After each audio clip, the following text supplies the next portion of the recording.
hit singles. His current song, Heather's Wall, is climbing fast up the singles chart. Making his first ever visit to MWL, please help me welcome Ty Herndon.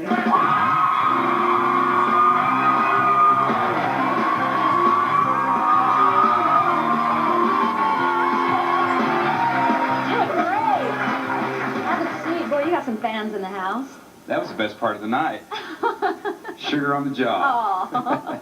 Well, Nelson, I heard you just bought a new house. Tell us about that. I did. I've been in Texas for the last almost 20 years and doing some production and some directing kind of behind the cameras these days, and have a new production company.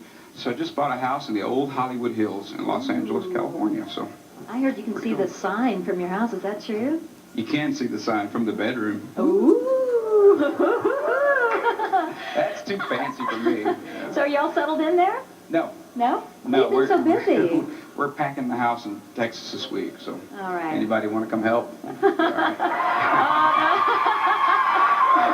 Well, now listen, you've been busy because your current single, Heather's Wall, is doing great on radio, great on NWL, and this is actually based on a true story, isn't it? Tell us about that. Well, what I've found out is there's actually a lot of Heathers out there. There's a lot of people that have lost people that are very dear to them in their lives, and one thing that I've found out, even though this is a true story, that we have an opportunity to kind of keep those people with us forever and keep that love alive. And so I always tell people this is a song about hope, this is a song about healing, and so many great things are happening because of this song. There's actually even there's a feature that's being written right now that will possibly be a movie of this story about Heather's Wall. So I don't know who's going to play the lead part.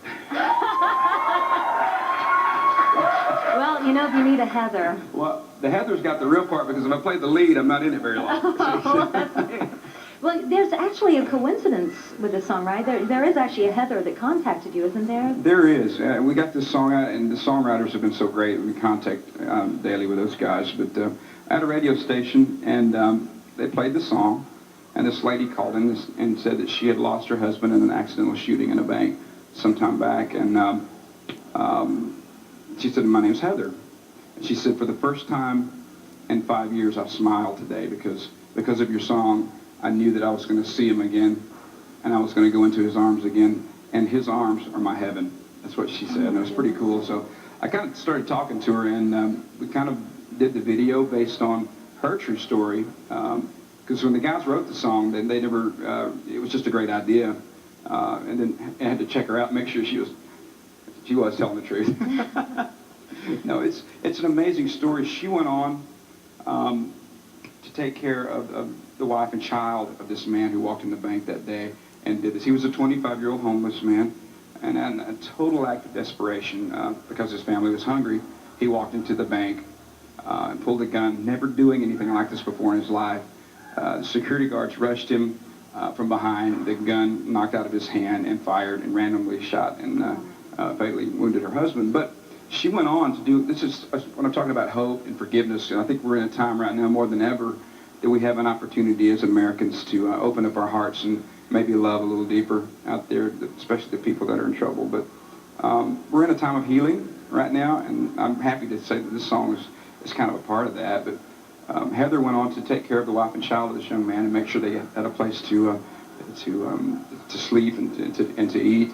And then when he got out of jail sometime later, she was there with his family to say, "I forgive you, go on with your life and do something great." And when I heard all that, I was like, well, this song was kind of meant to be, because all the great things that are happening because of it, it's been quite a miracle. Absolutely. Wow. Very powerful. Well, listen, we're going to check back in with our countdown. I know the fans can't wait for the album to come out, which we're going to talk about in just a moment. And we're going to have some fans that actually get to talk to you. But first, let's check back in with the countdown. Why don't you tell us who's up next? My buddy, Mr. Toby Keith. Right now.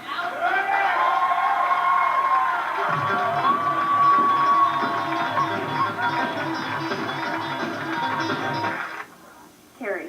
Carrie, hi. Where are you calling from? Holland, Michigan. Okay, well, let's hear your question for Ty. Of all the videos that you've made, which has been your favorite? Ooh, I knew she was going to ask me that. Well, they've all had an element of fun in them, everyone. But Living in a Moment probably was one of my favorite, but getting the experience to kind of work on the story of Heather's Wall And I can't really say I directed it, but I was real mouthy there. I definitely got to do what I wanted to do with the video. So living in a moment, Heather's Wall would be the answer to that. Very Thanks for good calling. question. Thank you for calling. Okay, now we have an audience member. Tell us your name. Jennifer, Jennifer, what's your question? you mentioned you had a new album coming out. When should we expect that? It's been a long time, hasn't it? Yes. 2 years, 3 days, 26 hours, and 19 seconds, to be exact. It's been a long time. Wow. April the 30th will be in stores, and just to let everybody know, also we're having a album premiere party in Los Angeles, California that will be taped for my very first television special. So it's going to be a pretty awesome night. Very cool. And what can fans expect from this new album? Mom? Cell phone ring. Probably more than anything on this record, I almost retired a couple of years ago because I decided that if I didn't make something that made a difference out there with the music, I didn't want to do it anymore because as wonderful as this business can be, it's also very hard out there, and I'm not complaining at all because I've had an amazing time. But I did this record from my heart. Every song on it, there are 8 true stories, and the rest are real life experiences. So it's a grown-up album from Ty Herndon, and the album that I'm most proud of. I've listened to this record more than I've listened to any of my other CDs. Oh, it's going to be good. I can't wait to hear it. Okay, we're going to take one more caller. Who do we have on the line now?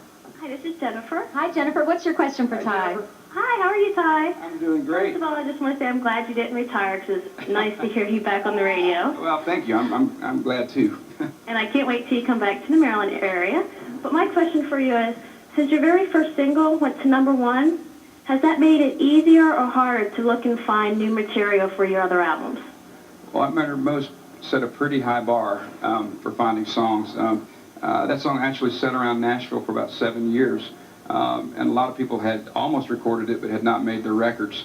And I had a singles deal when I came to town. I had one shot, one song, and so God kind of blessed me with finding that song, and Say so.